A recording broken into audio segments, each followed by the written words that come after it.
Bill. Here, I Bill, should probably Bill, turn this Bill, around so Bill, listeners can hear us. Bill Nye the Science Guy. Bill, Bill, Bill, Bill, Bill, Bill. Do you remember that? I've never seen Bill Nye the Science Guy. I can't. I know. He just walked in a runway show. I you see see that. I've seen that he's still very relevant. He is. He has not lost any of his notoriety. And I think it's because he was in that sweet spot of our generation. Yeah. Of us growing up. We are being the kids that come home after school. No adults are home. Of course not. I'm 7 or 8 years old. Sure. No one's there. No one. I'm turning on Bill Nye. Was he or whatever. Was he on PBS? I think PBS. Because we definitely had that because PBS was not cable. Yeah, it's public. It's public. Public broadcasting system. Some would say public broadcasting system. Y'all didn't have cable? No. So it's very strange, and I need to ask my parents this. We would flip back and forth from cable. Yes. It's like sometimes we would get cable, and I want to ask my family, was it because they were running a deal, or or was it because maybe we'd get it, and then y'all would notice we watched something that's inappropriate, on MTV or whatever. Yep. And then they're like, nope, taking that away. Mm-hmm. Us Baptists do not watch music television. Well, we're not watching that Satan sinning. Let me keep going. We're not watching that. Yeah, maybe sinful. Yeah. But what do y'all call it? Secular. Secular. You got there. Swimmy, slummy, slimmy, slammy, Samsonite. It's Samsonite. Samson, That's my what dead cat. Just to piggyback off of Bringing that it one. back. Wow, we ended on dead cat, starting on dead cat again. That makes sense. That tracks. I can't. Podcats, we like them dead or alive. We do. We want y'all alive. Yes. Yeah. Y'all stay alive. Stay alive. Stay alive. Stay alive. That's right. I can't hit that. Since being sick, can't. My girls know every word to every rap in Hamilton. I love I can't learn them all. But you're really good at memorizing I lyrics. used Hamilton audio last night for a reel I'm going to post Okay. for my skincare routine. Okay, hold on. What do you think it would be? Just think. Okay. You got this. If I have a high number of products. Oh, I got it. The other 51. No. Oh, but we do love that because But Tinsley's I number know. is 51 in soccer. I know, but Oh, wouldn't you that got be great? Because it's the Yeah. two. It's the two numbers. They're like, Actually, I do Hamilton love- wrote, or no, so and so wrote, and they're like, Hamilton wrote The other 51. and it's like, I could own this many products. I could own this many products, but I own this many products. I actually do love that. Let me be the director for you. You direct mine. Oh my gosh, I really like. Okay, I do show love, me. I'm gonna surprise you with it. Okay, surprise me with it, and then if that doesn't take off, and if no one watches it, we'll try the other 51. Because Instagram, We never know. we never know what's gonna take off. No, we sure some don't. random old audio I use that has now 5,000 views, or some fire reel that you make that has 700. Where I had to actually memorize that. You didn't even have to move your mouth. I know. You don't have to memorize anything. It's just a bunch of clinking noises. Yeah. And then I'm like, I have to get Cody's cadence. I had to write them out. I had to get a cheat sheet. My eyes glanced over. Production. People don't understand Reels are hard to make. how hard it is, and only now because I've gotten into the real game with this podcast do I now get it. Because you wouldn't make them for I your wouldn't other make it. businesses. Not my other businesses, or not even my personal life. Not for my kids' memories. Not for my beautiful marriage. Not for nothing. For nothing. But this podcast has sparked something within me, and you want to know what it is? I want to see this girl succeed so bad that I will do whatever it takes. I'm not kidding. I know you will. I know. This is not even about me. It's the fire just in your belly. There's that something you are about so vengeance that fuels me. And I feel like I'm on a path. It's like a V for Vendetta path. Yep. I'm the guy with the mask, and you're the girl with the shaved head. Yeah. Which both of those things track because you love a face mask and I will shave my head. Okay, we will be putting that on the page. I've never seen V for Vendetta. Yeah, it's been many years for me, but I know that it's about vengeance, and that's how I feel crusading. Well, as I make reels, that wing is strong. It's strong. That wing 8 for you is very strong. And yesterday I got on and did a little business work. Yes, you did. And got us official. Yep. Is that what you named our LLC? Was Wing 8? I named it Business Work LLC. Business Work LLC. Yeah, that's good. I know. I'm so proud of you. You did it. I did it in like 10 minutes. It was one of those tasks that's like, I wrote you and said, I'm going to do this. Yep. I'm finally going to do it. It's been 6 weeks. I'm just going to, I've got extra hours this afternoon. Let me take care of it. 10 minutes later, I texted you and said, I did it. And I was like, how? I looked this up. Well, we put Matt on it for a minute. Yeah, that's the problem. That was the problem because he did reach out to the accountant and he was going to get like real official with it and just, and I was like, no. Yeah, no, brah. Like, I know what we need to do. We need these 2 things. That's going to make it also official. kind of the least official people ever. So we're just going to continue that way. Now, we'll pay our taxes. Yes. On what we make, but everything else is kind of a crapshoot. IRS, do not come after us. We got it. It's all going to be legit. We will overpay. I know that. Send me a refund. That's what I always said about Got What It Cakes is that, like, I had no clue what I was doing business-wise. Yeah. But I just said, I'll just keep overpaying. And you know what? Come and audit me. I dare you. Oh, because you're going to audited. You're going to owe me money. Yes. I know that. That happened to us. So our business from before was audited. And guess what? They came back. Matt didn't even tell me because he said, I knew if I told you that we were going through this process because it was long. He said your bowels would have exploded again. Yeah, again. You could not have handled. Let's not gloss over that. They've exploded once. My bowels have exploded. We will get into that at some point. At some point we will. Yeah. But they're like, yes, Kristen's bowels exploding. Been waiting to hear. Finally. That this princess landed in the hospital for 2 weeks. This princess looked like a busted up, banged up, and now she's got a giant scar right in the middle of her belly. You know what? It just normalizes you a little bit. It normalizes me. That and my red eyes. Yes. And you have a scar I have here. many scars. Yeah, I've got a scar here. I have half a thyroid. Yeah. I have 1 ovary. Y'all know that. So I've got scars here from that. You're missing some colon. Didn't they take a bit out? Yeah, they took a little bit of colon out. The part that exploded, probably. This ovary that they took out, it was a dermoid. Yeah, dermoid. And do you know what that means? No. Dermoid cyst? No. Oh, is it when it was a twin and so it has hair and teeth? Yes, right? I just have the visual in my head and now it will not leave and I'm going to fall asleep tonight thinking about it. It was a tennis ball sized hair and teeth cyst on my ovary. Y'all, she deserves to look like this then, okay? You know what? That twin took a lot at some point, and so this is your V for Vendetta. You said, you tried to take me. You tried to take me, twin. And I rebuke it. Christina. That's Christina. And she tried to take me out. That guy, I'm already crying. So it's the morning of surgery. My bowel surgeon is prepping me for, your bowels exploded. We need to go in and take out some intestine. And an OBGYN walks in and goes, I have some news for you. I just want you to know that here's what we found. It's tennis ball sized. And if we don't take it out while you're already cut open, it's going to collapse and maybe kill you in the future. And he's like, just sign here. You're like, I guess. And I'm on so many drugs.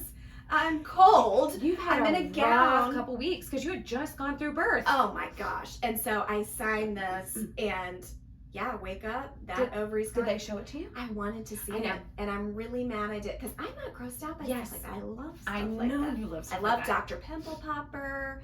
Anything like that. I could have definitely been a doctor or a surgeon. Like, I am not grossed out. I love it. Yeah, that's not for me. That is definitely not for me. But I do love just hearing about this. This is so interesting to me that our bodies are just this biological thing that, for the most part, just works. I know. And then something decides to grow inside of you, and you can live for so long with it, and then you have no clue. I mean, you sent me that video of the tapeworm. You're like, I'm still hoping for you to get yes, this. I said prayers for you and your tapeworm future. Yeah, because and wasn't that interesting looking? It was, well, it looked like a lasagna noodle. It did look like a where lasagna. it's like ribbed on the edge, or rippled on the edges. Yeah, and it was kind of moving around. I don't know if y'all want us to share it with you, we will, but we will not just throw it up on the story because I think enough people, or we could with a thing over it and we'll just put say a click thing here over it. Yeah. if you want to see it. Yeah. But if you go back to an old reel, that by old I mean 4 weeks because we've had this for 5 weeks, but old, so old. There's a reel that Kristin made, and in it she attached some text from me. And that works with you in this blazer. I know, it works with the blazer and the lack of still full voice. Not there yet, but getting close. But it was text from me, and one of my texts that I've sent her was, I'm 3 tapeworms away from my goal weight. Yeah. So Kristin knows how badly I've been wanting a tapeworm. And I have that picture of you from the Atlanta Aquarium. And then we went to the Atlanta Aquarium, and Kristin goes, you have to go post next to the tapeworm. Yeah. And we're going to take a picture. We can share that. Like this, you're praying next to the tapeworm. Please. And listen, I know somebody's going to be like, a tapeworm almost killed me. I've had one. I get it. We get it. We Let know us giggle. Yeah. Let us giggle about it. Jeez. Kristin had an extra tennis twin in her. I know. Just giggle. And then this ovary had a softball sized one, but they were able to just take that and leave the ovary. A softball sized. Where are these fitting in? I don't understand where these are. Because you could hide a basketball and a volleyball in me. No, but shut how up. are we hiding a softball and a tennis ball in your waist? I don't know, but the softball one, here was the tip off. I had to keep peeing. She said, peeing. Tip off. Tip off. We're talking about balls. So I had to keep peeing. It was this urgency all the time. And so we figured out that it was just kind of pressing and making the bladder smaller. So I'm just letting y'all know, ladies, anybody listening, if you're feeling that urgency to pee, you should have that checked out no matter what. Yeah, because you might have a UTI. Yeah. Or you might have a twin. A twin. Yeah. Kristina. Kristina. Just take your name, turn it, put a couple tildes on top of your N's, a couple dashes on the A's. And then I would be Miranda Niña. Miranda. I don't have one. I do not have the urge to pee constantly. Okay. So I know that that's not it. Well, as we talked about last time, like mine's your insides they're good. They're firing on all cylinders. Yeah, it's just from the neck up that you've struggled. Yeah, it's just from there up. Exactly. Yeah. The lungs a bit. Yeah, I get the lungs a bit, and then connected to all of this from up above. So that's, but the face is right. The face is good. The nose is good. We were just talking about that because we're struggling to understand how so many housewives. Yes, let's get into this. Have botched nose jobs. Housewives, any celeb. Yeah. Like, you are making the monies. We know that. You are in Los Angeles. You're in Beverly Hills. You have access to the best surgeons. Yeah. Why is anybody coming away with a bad nose job? We don't get that. Because there's multiple Bravo celebrities. Yes. Who have crooked noses, too small noses, the tip is droopy. The slope, it is literally, I don't know if it's concave or convex, but I believe concave is like this. Yeah.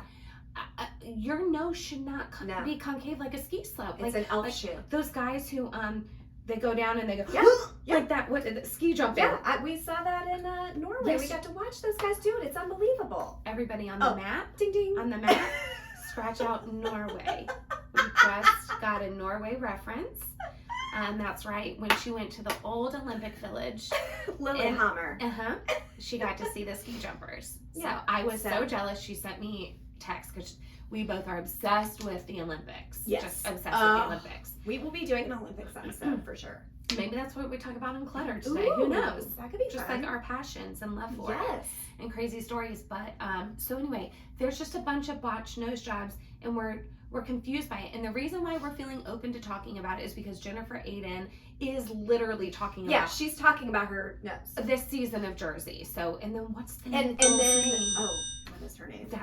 Her nose too, y'all. It's so too tiny. thin. It's so thin. It's too tiny. It's sloped too. Then you have Jennifer. She's making Jennifer's look great. Yeah, she is. I'm like, Jennifer, you might not want to complain anymore, baby girl, because That's right. Could have been this. I think Jennifer's has kind of settled. I do but too. Rachel has talked about hers on VPR. Yes, and we talked about this during the Scandal episode, because all the women rallied around and sold their feet pics on Feet Finder because Rachel didn't like the nose job James bought her. Mm-hmm. And so she wanted to fix it, but didn't have the money. So they all posted feet pics, including Ariana, who she then started sleeping with her, boyfriend of 9 years.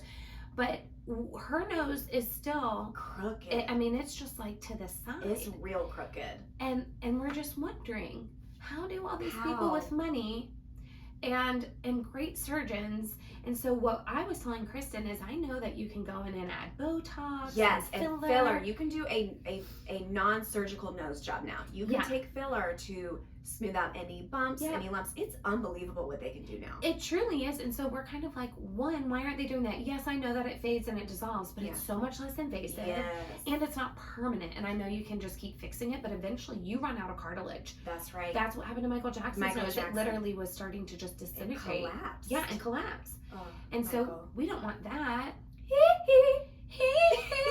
I almost can do it. You almost it's just try close. It again. No, it still breaks. I'm so close. You're Michael at the End of His World tour. Yeah. That's it. That's the vibe. I mean, okay, so YouTube watchers, y'all are seeing there's a lot of green. We probably should say we are recording. Today is St. Patrick's Day, so top of the morning. Top of the morning to you. You can do it so good. Shannon Vidor, when they went to Ireland on their cast trip, all she could say is, top of the morning to you. I mean, it's just so aggressive Irish accent, and I'm sure all those people were just like, we hate Americans so much. And that's all, every night and every day when she would greet someone, that's what she would say. Like her other cast members, I don't know if she was doing it to Irish people too, but I have been hearing from my Irish followers, they've been partying hard, because they're so far ahead of us. Yes. So last night they were already DMing me like, I love that. Thank you for sharing. It's patties, not patties. Yes, patties. Patties with a D, double D, Padrig. Yeah. Is double D's. Patrick. That's a good way to remember. And I got them. Yeah. So people need to think about your double D's. Yep.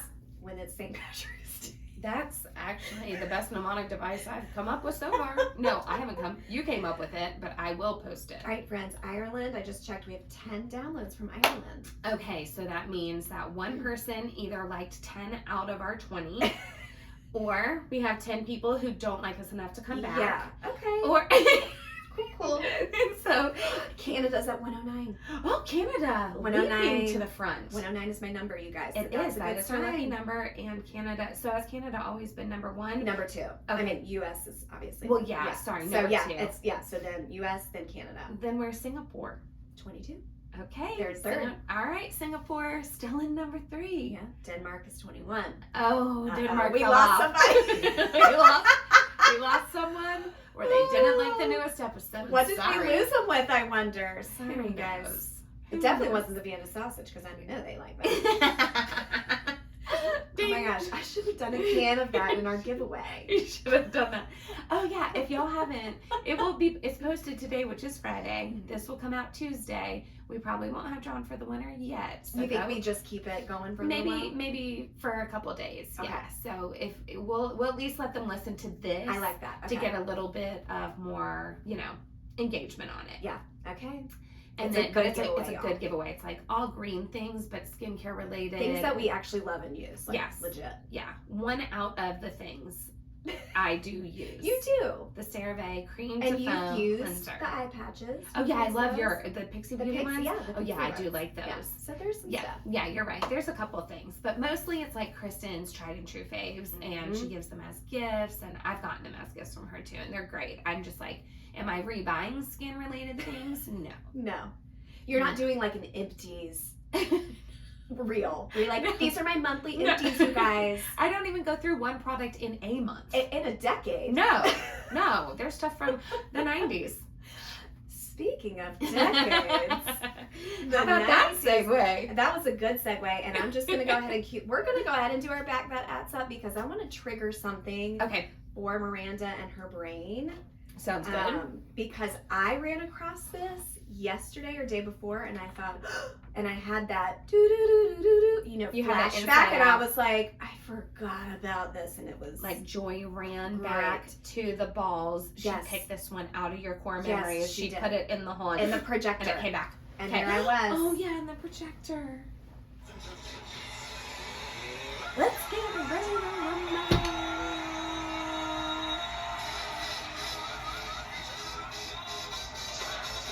Do you remember this Jock Jam? It is. It's like a remix. Do you remember this specific one though? This specific remix? Aggressive. Y'all ready for this? See, you did know it. I could never have like put it together, but yes. You guys.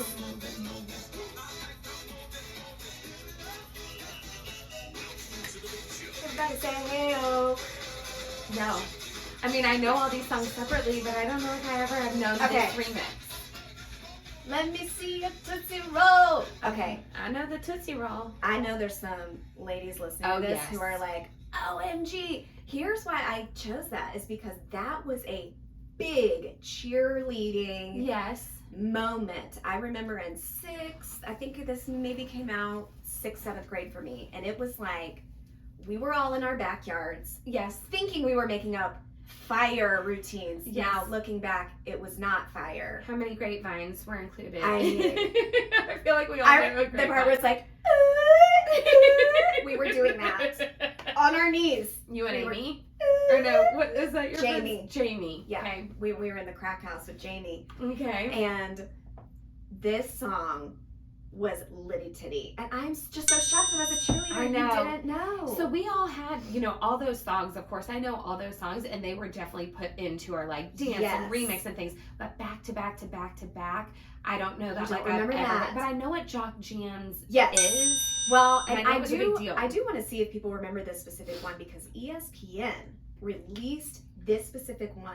Okay. But what's crazy is you cannot find this on iTunes. You cannot. Where'd you go? Download it. So I originally found it on like an ESPN YouTube. Okay. And then someone had uploaded it to SoundCloud. But like I want it on my phone so I can listen to it in the car, and I can't. You can't get it on Apple Music. I can't get it. Did you? And you searched Jock Jams? I tried it all. I bet you did. I know you did. I tried it all. I tried every keyword. That's like when people ask me if I've tried a neti pot for my congestion or nasal spray. Have you tried that? Yeah. Or when I talk about not being able to sleep and they say, have you tried melatonin? Oh, no. I have. I have. I've tried it. I promise you. So, well, here's the point. This was supposed to trigger a memory for her. It didn't. I guess I shouldn't be surprised at this point. It does because I haven't heard some of those songs. Like, I haven't thought about doing the Tootsie Roll. Yes. In so long. And even the word like Jock Jams. Yes. And now, is it because, like, I remember sometimes that I could see, like, Inside the NBA. Yeah. I feel like that was back in that time. Oh, yeah. Definitely, like, watching Sports Center. I just don't, it's just kind of blurry. Well, let me tell you this. Blank. The 80s and 90s were a better time. They were. I know it's I agree. foggy for you, but it was a better time. Sometimes I think back on my parents, and I'm like, wow.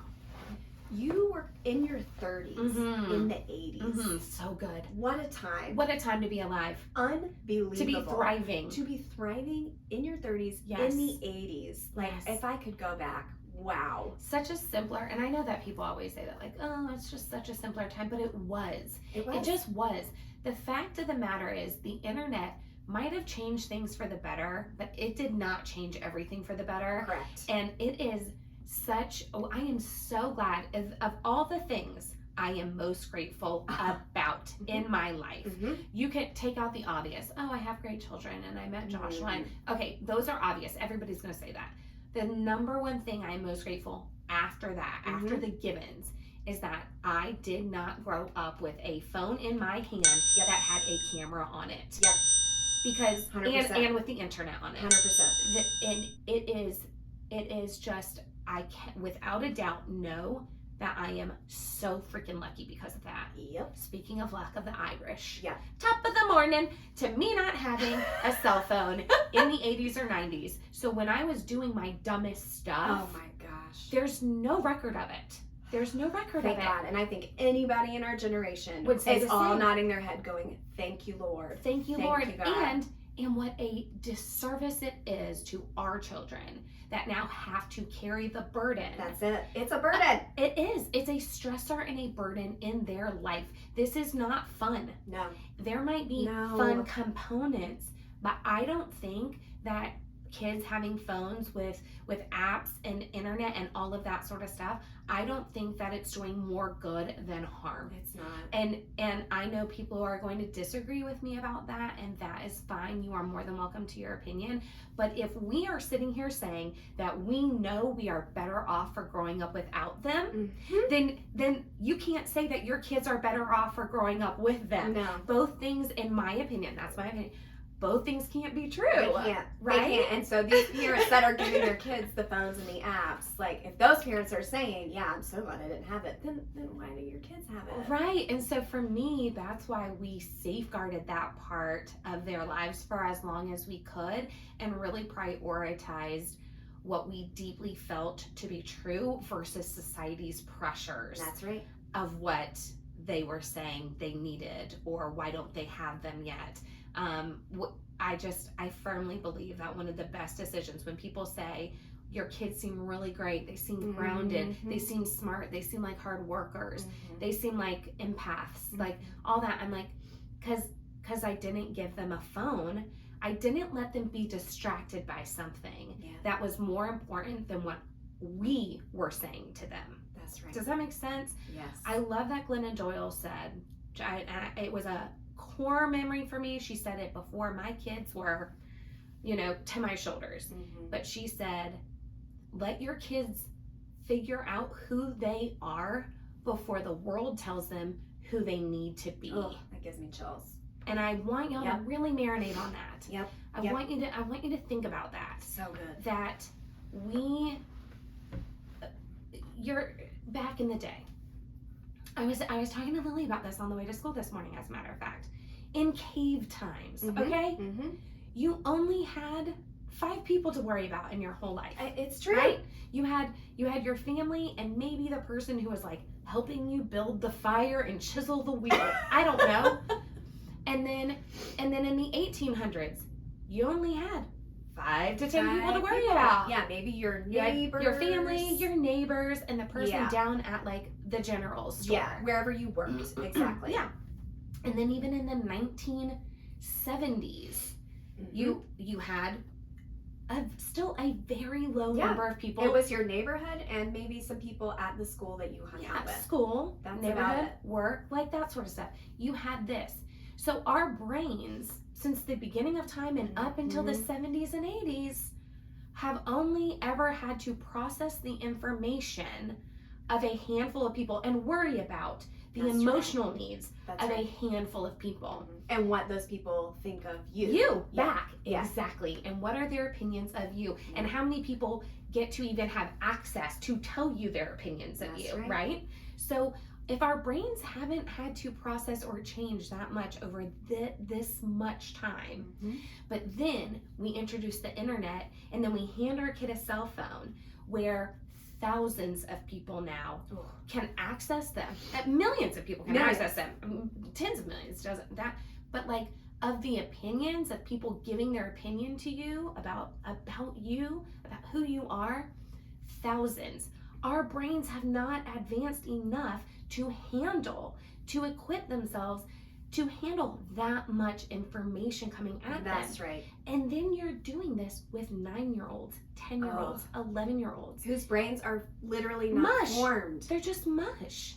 And I want to say to you, I know we're supposed to be talking about the 80s and the 90s, but this was just such like kind of a perfect segue for it. Yes, no, this is what we were going to jump into today, and we're going to keep it P2P with y'all. Is that your kids should really only concern themselves with the opinions of a handful of people in their lives at these ages. That's right. And yours needs to be the loudest. Yeah. And if you give them access to a phone with the internet and with apps on it, you will not be the loudest voice anymore. You won't. I'm sorry. That's just the brass tacks of it. You will not be the loudest voice anymore. And is that what you want, number one? And maybe someone's like, hey, I'm looking for some people to help me raise up this kid. That's fine. Sure. Like, sure. maybe. But I think a lot of these moms, I gotta imagine you don't want and parents, they don't want that. I think if people are being honest with themselves, they want to be the loudest voice. They want to be the biggest influence for their kids. Because why? They love their kids dearly, but what are you thinking? They want to be the expert. They want to be the expert. They need to be about the expert. Every topic, but especially more sensitive, deeper subjects, sexual subjects. Could privacy, you know, all of that stuff. Your voice has to be the loudest, and you have to be the expert because you have to get to them first. The ultimate thing that you want to do with your kids in any situation, and this goes back to study after study after study will prove this, that whoever is the first to tell your kid about something, and it could be about sex or soccer or history, whatever. But the first person to tell your kid about that subject becomes the expert in their minds, because your kid views it as, this person believed that I could handle this information. Yep. This person trusts me. Yeah. They know what they're talking about. They shared it know with me. Yep. And so this is how grooming starts, right? So yeah. if we're talking about predators and safety and things like that, that's how it starts. They convince you that only you are special enough to know this information. Oh, good. That's sick. So if you can don't think in the mind of a predator, obviously, like, I'm not trying to tell you that you want to go there in your mind, but you kind of do, because I was kind of comparing it to people during the Murdaugh trial will say, I just can't imagine a father killing his wife and kids. And I'm like, right, because we're not evil. We don't think that way. Right. And so in the same way of a predator, they're evil. We don't think that way. That's right. But however, as a parent, you have to think that way. That's right. It used to be, speaking of 80s and 90s, when we were growing up, it was don't talk to strangers. Don't go with someone you don't know. For us, it went as far as if someone comes to the door and says, oh, your mom and dad said to come with me, we need a little code word. What's the code word, sir? So we had those little things, but as time has gone on, things have become more dangerous in the physical world, certainly, but for sure in the digital world. That's right. And so anybody can, if they can access your kids, they can convince them that they are the expert in this, and your kid is going to trust them more because they're going to think, well, my mom hasn't told me. Yeah, my mom didn't tell me about that. My mom or dad didn't even mention this. Yep. So this person must know what they're talking about. Yes. And so we have to be so careful with our kids. And people always say, but I want them to stay innocent. You know my word. No. Okay. And I say it. We understand that there is something about it, because you're like, yeah, but because of all of this, we do want our kids to remain as innocent as they can. But y'all, if you remember nothing else, innocence is not ignorance. That's right. In no facet of your life have you said, I wish I knew less about that. That's right. I'm really happy I knew less about that. I want to be less educated about that. No part of your life would ever say that. Ignorance is not bliss when it comes to the protection of our children. That's it. Point blank period. So you say, but if I tell them about these things, they won't be innocent anymore. But to me, that's just not true. True, right. And Miranda talks a lot about this. She's got a great blog post about it, how to talk to your kids about sex and beginning these conversations. And I think just such a super helpful thing to remember is, it may feel awkward for us because we're adults. It's not awkward for them. They don't view it as an emotional and like physical and nasty and all that. They don't see it like that, you guys. For me to go to my kids and be like, here's what sex is, and here's how it makes a baby, and here's why people do it, and it's like, oh, okay, like that's kind of weird, but all right. But now they know. Now they know who's the expert. Me. Yep. So when the kid at school says, hey, did you hear about blah, blah, blah, they're going to come home and say, hey, Mom, I heard about this. Should I give my example? Give the example. I think it's a great example. Okay. I'm going to put a little disclaimer on this episode. We'll put a disclaimer on this episode. Yeah. And I hope that everybody, like, we're just going to get into it. We're going to get into it. I just, little It's ears important. don't need to be around for this one. Yeah. You can decide how much of this you want them to hear. I do love, Sarah Sheila wrote me and said, I let Ada James listen to the ending of the last one about Be Like Sandy because I wanted her to learn that lesson. I love that. And so I'm like, oh, good. That means a lot. That's so great. Y'all decide how much of this you Yes. think that your kids, and some of this might just be a great way to open up that door if you haven't yet. That's right. And That's you can true. be like, let's just listen to this, and then we're in the car and we don't have to look at each other, but no one can jump out because the doors are locked and we're going 80 on the highway. But so what had happened, the kind of start of all of this is my parents had one conversation with us about this. I remember being at the island. I do remember this.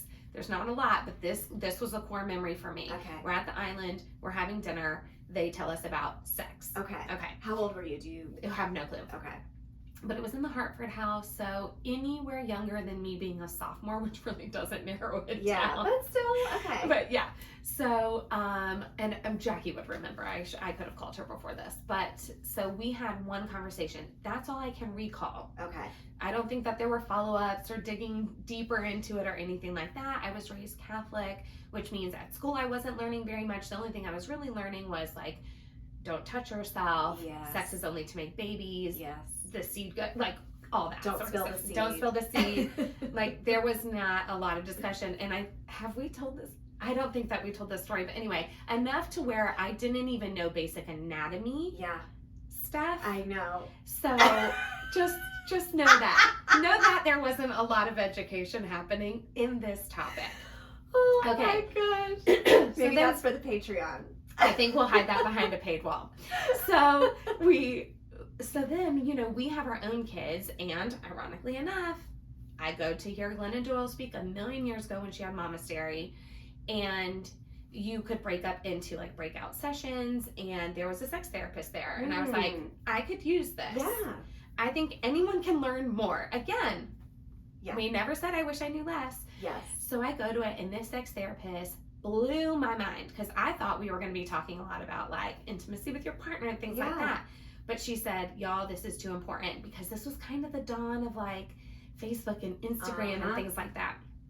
And she said, we're going to talk about when you need to tell your kids about sex. Wow, I didn't realize that was part this of was the the time. Momastery. Wow. This was part of the time. And I don't think Glennon was in that one. Like she had done her speech and might have already like left or whatever, but it was at a retreat for that. And so we're at a church and I'm like literally sitting in a Sunday school room.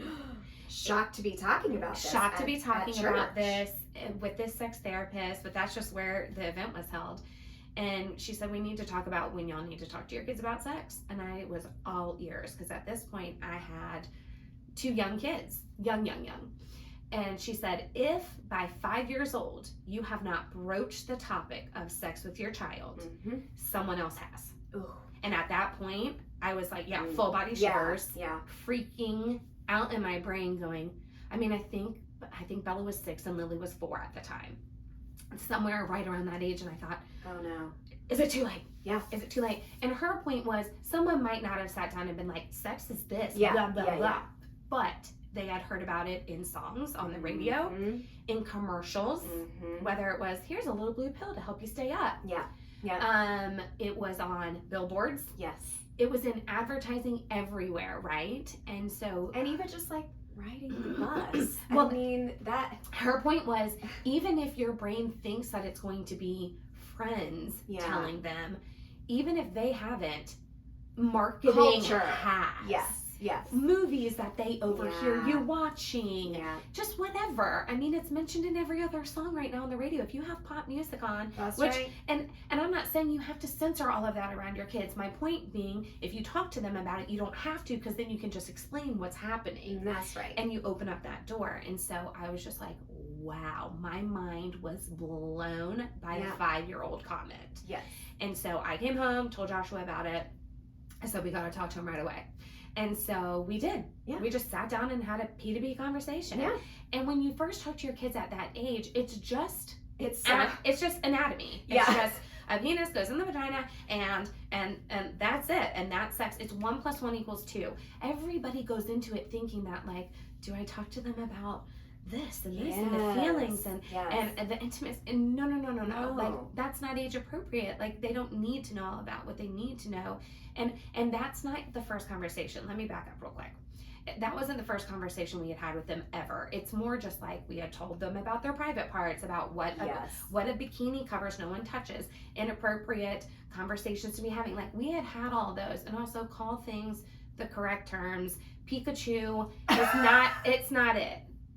I can't say front bottom. No, you can't say front bottom because if God forbid your child were to be abused and it have to go to trial, to court of any kind, if it's a kid name, if it's a made-up name, you have a less likely chance of it holding up in a court of law. You have to use the correct terms. Because they'll say, he touched my front bottom, and they're like, well, what is that? Yeah, what is that? That's not a vagina. Yeah, he whatever you call it, pee-pee, whatever, that's not gonna hold up, and so you're only doing call it what it is.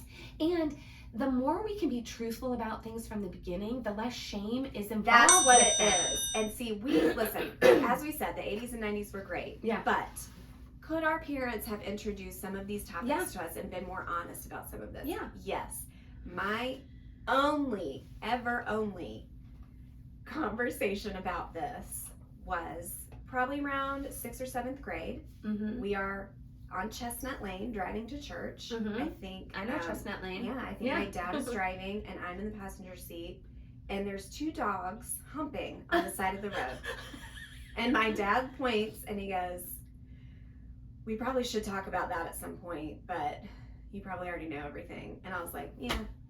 And that was it. That was the entire conversation. That was the whole conversation. We never, even like periods and stuff. Never.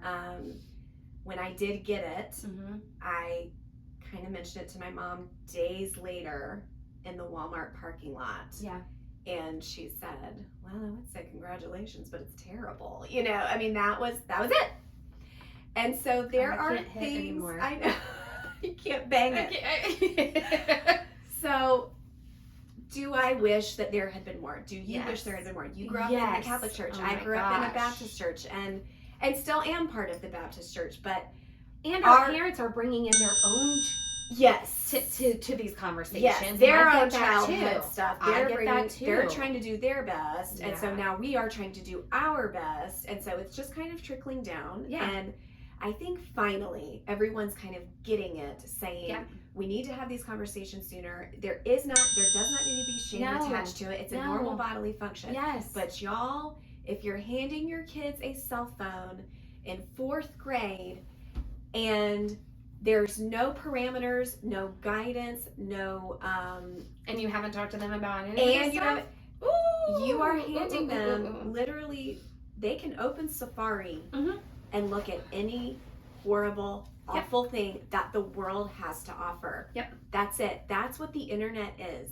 They're going to Google whatever you haven't told them about that they're curious about. That's it. So, and that could be a phone, an iPad, a computer, like all of these devices do need to be monitored. Yeah. I know this from personal experience. Like all of this needs to be monitored. But we did kind of want to get into the cell phones and the apps and the social media of it all, because that is where I think more of the danger lies. Yeah, for sure. Oh, hold on.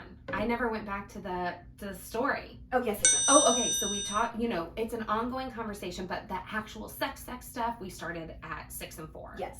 And we just told them together because we're like, you share a room. Yes. We just told them on their bunk beds together, and that's just not a big enough gap for me, and we don't want to keep having the conversation. And even if they're both girls, and there is something to be said about, does it only promote more shame and secrecy if you say, Bella, you get to know, but your sister doesn't? Yeah, no. It just didn't seem like, and I think you told your 2 older together too, right? My 2 older together. We read a book. It was great. Lachlan's much younger, so I understand that. But Lachlan knows, because my older ones know. Yeah. Lachlan knows, like he'll pull it out and be like, my penis, like he's using proper terms, and he's a 5-year-old, like almost 5, and so he's, because there's no shame in my household about it. Now we just talk openly about it. He's growing up knowing, like, this happens to my body. Women have breasts. Yeah. That's why Tinsley and Mommy wear this. That's why, you boys can bathe together. You know, like he's seeing all of it, and there's no shame, and I love it because it's so different from how I grew up. And that's what the guiding light is. Number one, like, just be the mom you needed growing up, right? So if there's something about your childhood that you didn't love not knowing about,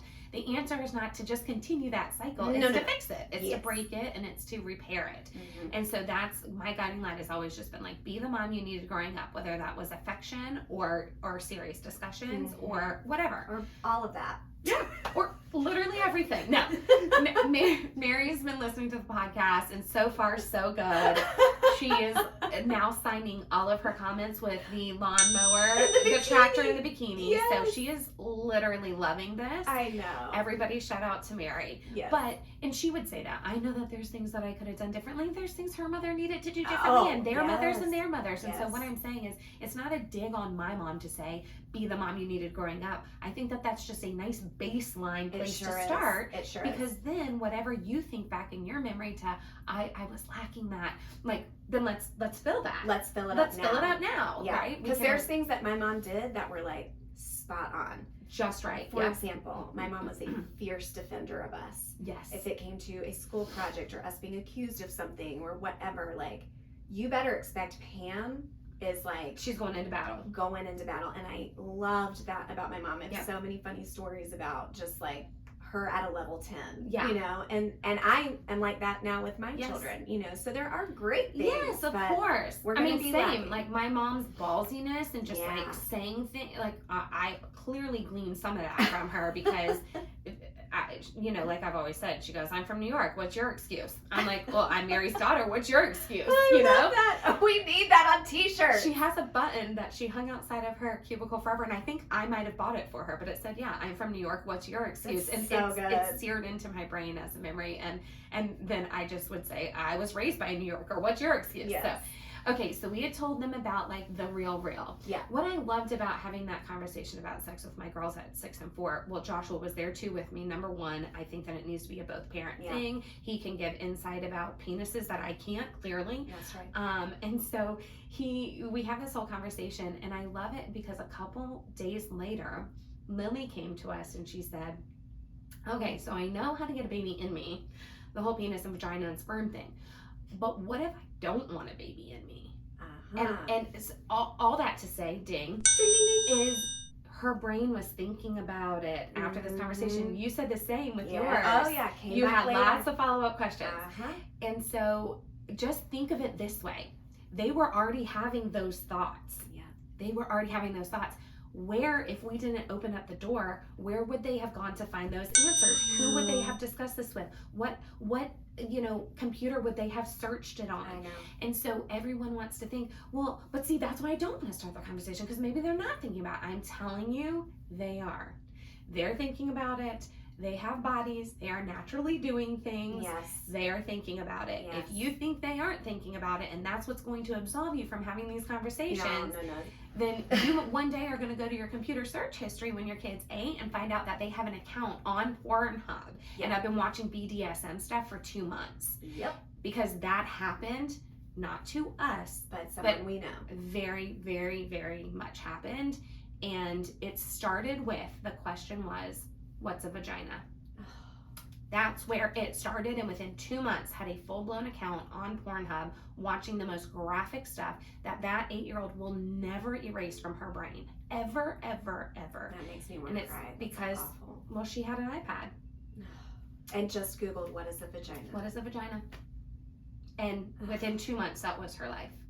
That's how quickly, that's how skilled these computers and these search engines are to get you to where they can make money off of you as fast as possible. That is awful. It's disgusting and it's horrific. And we can prevent this as much as we can try, right? Like, it's our job to try to prevent this as much as possible. And that means you are the expert. You get to them first so they don't have to Google that. My God. I remember. It's terrible. I asked you, like, if you could recall, like, first family computers and like that kind of stuff. I remember going to a friend's house. I won't say the name, but a friend in 6th grade, and they had their family computer, which we all, I think around that time, had begun, like 1996, 97. And we were messing around on her computer just innocently, and we found our way into like a chat room. Yeah. You know, that was kind of a thing. Probably And AOL chat or something. Yeah, just something simple. And we were in this chat room, and we began chatting with this person. Yeah. You have no clue who it is. And then all of a sudden it takes a turn, and he says, go get a tape measure. Tell me how big your slit is. You've never told me this story. And we both... Did you even know what slit meant? We meant? both sat there and we were like, thought, on a skirt? Like, he thinks I'm wearing a skirt? What does that mean? And so somehow we figured this out. It was like, now thank God, I know, thank God we both just thought, this is the like goofiest, stupidest thing. And we clicked out of it and never really talked about it or thought much about it. But it has stuck with me, and I thought, this was at the beginning of the internet. I am in 6th grade, the grade my daughter is in now. And because perverted people have been around forever. And this pervert found us on a message board. Like that. This. And within minutes of a conversation, had asked us about this to go get a ruler, you know? And we're just like, what? What? But some kids might have done it. Absolutely. And some kids he might have said, well, where do you live? What's your address? And I just don't think, I think some people hear this stuff and they go, not my kid. Or that's, you're a helicopter parent. That's too much. Y'all have got to get real. We have heard story after story of parents waking up one day, looking at something on their child's device, and their whole world is shattered. All of it is like this. You've got to be checking the devices. You got to be careful about. So let's get into. Y'all have waited. Yeah. So get into that. Oh, about giving the devices. Okay. Well, hold on. Yeah. Because people are gonna be like, you still never told the story. Okay. And they're gonna come back and be like, what the heck is wrong with y'all? I keep distracting you. But it's okay. It's okay. So we tell them that now because we opened that door a couple years later in middle school. Oh, yeah. And now we've had plenty of conversations now since that one and the one that I'm about to tell you. But this is just an example of like why I'm so glad we opened the door as quickly as we did, as soon as we did, because when Bella was in middle school, she's walking around the track, she comes home and she says, well, we go to Outback for dinner. I remember this. We were in Outback, and you know, they're young enough that like they're still saying, hostess is still saying, do they want coloring books? I know. Like, do they want like the sheet and the crayons? And that it just is in my brain because that's still how young they were, and I think it's an important part to this story. Yes. And so Bella's there just scribbling on her coloring sheet and says, well, she was probably not scribbling. She was drawing something fantastic. Yeah, I'm sure. A masterpiece. And she goes, hey guys, can I ask you something? You know, Mom, Dad. We're like, sure. She goes, well, I know it has to do with sex because everyone was laughing about it on the track today, but what's 69? What's 69? That's it. Like, point blank, like the bread has not even come. I can't even like eat a carb here to help. The bloomin' onion has not even been dipped in the oil. No, it hasn't. And so I'm just like, 69. 69. Okay, so that's what they were talking about. Well, I mean, they were just like, 69, 69, you know, as kids do. And so I say to her, well, it's a sexual position. It's a way that you can position your bodies. And kind of like, you know, there's missionary and then there's other things. Well, 69 is a sexual position. And she goes, oh, and like kind of blink.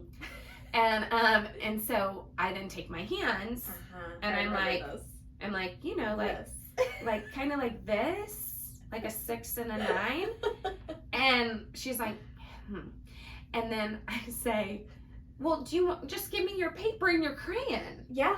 You could draw it. And I'll just draw it. And she's like, God, Mom, no. And you know, and that was it. And that was the extent of the conversation. But she knew she could come to you and ask. And she knew that it had to do with sex. And you know what? She could have easily turned to one of her friends. I know. Who now looks like the expert because they said it kind of first. Right. But because they were acting like such doofuses, she knew it had to do with sex, and because she knows Mom's going to tell me the truth about it. That's it. I'm going to go to her. That's what it is. That's that she knows you will tell the truth. You will keep it P2P with her. That's what it is, y'all. It can't be, this is what sex is, but you can never do it, and it's wrapped in shame, and I never want to hear you talk about it, and we're never, like, it can't be like that, guys. It has to be the open dialogue all the time, so it's never this big monumental thing. It's terrible. It's ongoing conversations. I tell people it might feel like one big conversation because like when you finally say that we're gonna do one, it. Yeah, the first one is big. Maybe I don't say do it, but when you're just like, okay, we know we have to have this conversation, and that one does kind of feel big, right?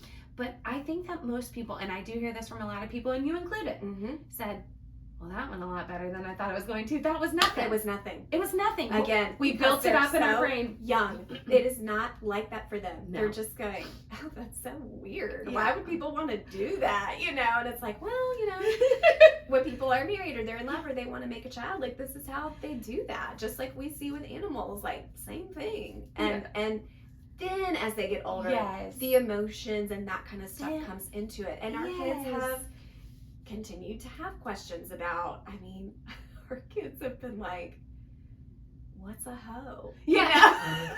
Use a hoe.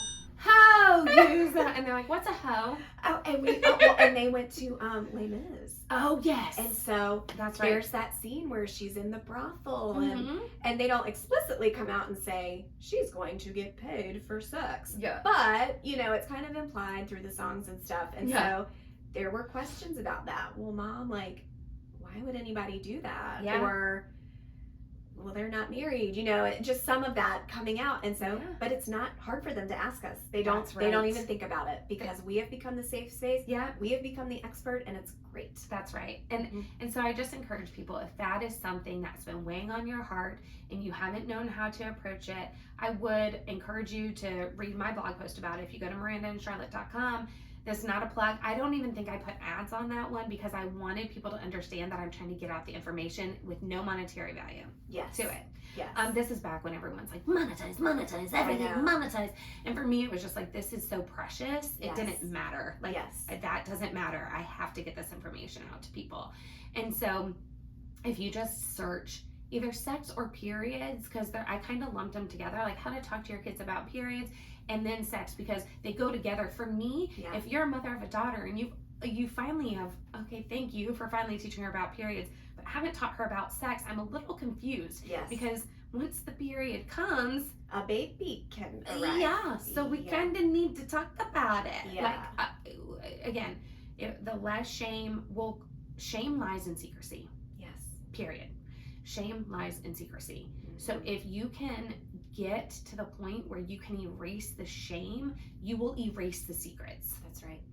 That's what we're saying. That's it. Okay. So go read it. See if that helps you kind of. And what I always say to people, if you feel like, oh gosh, I've waited a really long time. This is too long. Oh my gosh. They probably do already know. They already have heard. Then the thing that you start with, and again, in a car, you're riding along. Neither of y'all have to be sitting there facing each other. You can't jump out. You just say, hey, have you ever heard the word sex? What do you think it is? What do you think it is? That's it. Just say it. Just open the door and shut up. Yeah. Listen. Let them talk. They are going to spill it out. Now, I do hear from some people, they say, my kid will not talk. They are a locked vault. They will not say a word. I am struggling to pull it out. Even in that case, if you can at least if you can let them know that you are comfortable with having the conversation, because at least you've said those words to them, then when they are finally able to speak, they will come to you. Another thing in that blog post, there are multiple books that you can buy. Yes. I'm a huge fan of some of the earlier American Girl doll stuff where they talk about your body. The care and keeping of you are really, really great books in the American Girl doll world, and so you can start there. And then we also have journals, and I've linked them in that post as well. And so the journals are father and daughter or mother and daughter journals. And what you can do is you can write out a question on a page, and then I get the journal, I answer it, I hand it back to you. So if you never have, if conversations are just really hard, verbal conversations, if written is easier, then do that. The point is, you have to start somewhere. I know. That's it. Because somebody else will. That's right.